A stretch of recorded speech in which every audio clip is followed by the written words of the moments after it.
Hello, my name is Sagar Sumaria. I'm the creator of Holistic Economy. I'm an award-winning author of one of the stories in the book, which is in my hand in front of me, which is about transparency in supply chains.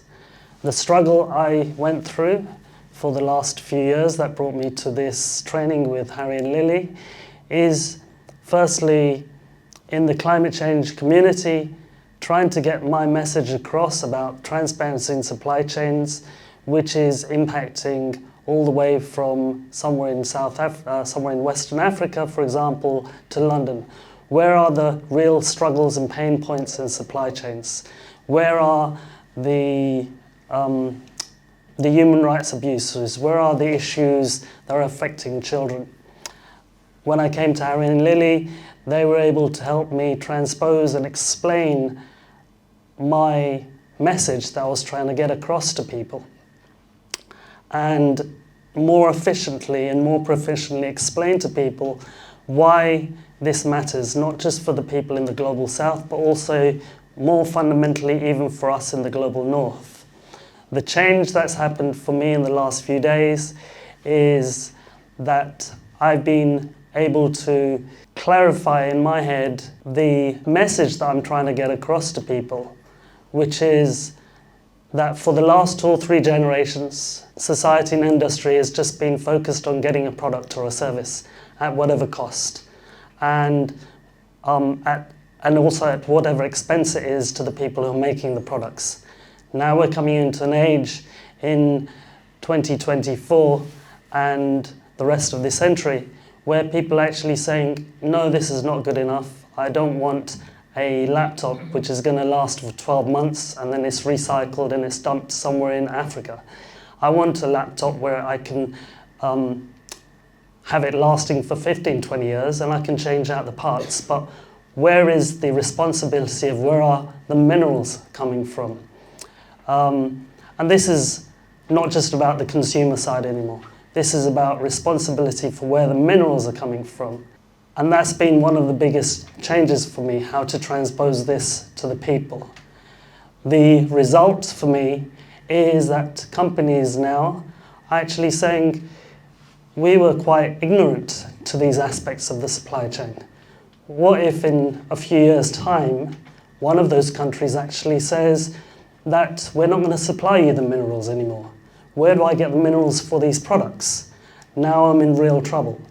So this has actually helped the companies saying, is offshoring all these materials which, without comprehension of the supply chain, is really good for us, no matter how much of a margin we get on our product?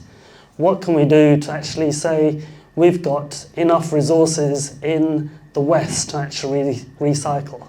So that's one of the key results. People are actually looking at, from my where I'm explaining the supply chains, how we don't have to just source materials from one country, but actually how we can make use of the materials we already have. For me also, next is the possibility.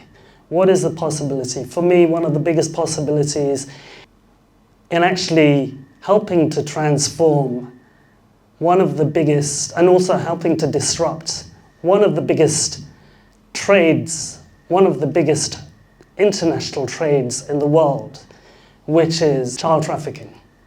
All the products we get are super cheap, not because companies like Apple are innovative. They are cheap because there are a group of other people in another country who are making these products at pence on the pound, hardly anything. So where's the innovation to actually say, not that I just want a more efficient and colourful product. Where's the innovation for those people's lives to actually improve as well, so that they can have the same benefits and privileges that we in the West do? And then the recommendations, which is last but not least, for the last 48 hours, how I'm so grateful to Harry and Lily and everyone in this room to actually help me come out of my, come out of my cove, come out of my comfort zone and actually just speak a louder voice, because this really is not about me at all. This is about the people who are at the bottom of the supply chain, who actually have no voice at all. So Harry and Lily, thank you very much. Thank you to everyone in this room. And thank you to the energy that is much higher than all of us put together.